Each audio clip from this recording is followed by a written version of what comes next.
Welcome to my channel. In this video, I will share with you how to turn on a MacBook after shutdown. So how to do it? It's simple. Just click on this right button, on this top right button of your MacBook on the keyboard. In my case, on this M2 MacBook I am using right now, it is a fingerprint button. But here, if it is at fingerprint, it requires a physical touch and not just a tap like on your smartphone. Same thing for different keyboards. It shows this power icon. This is it.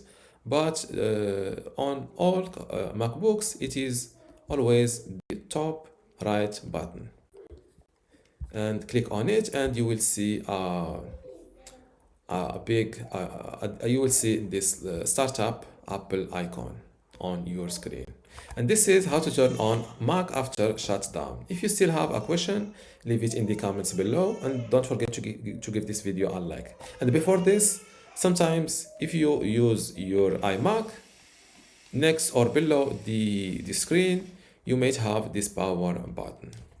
And this is how to turn on Mac after shutdown. If you still have a question, leave it in the comments below. Don't forget to give this video a like. Thank you.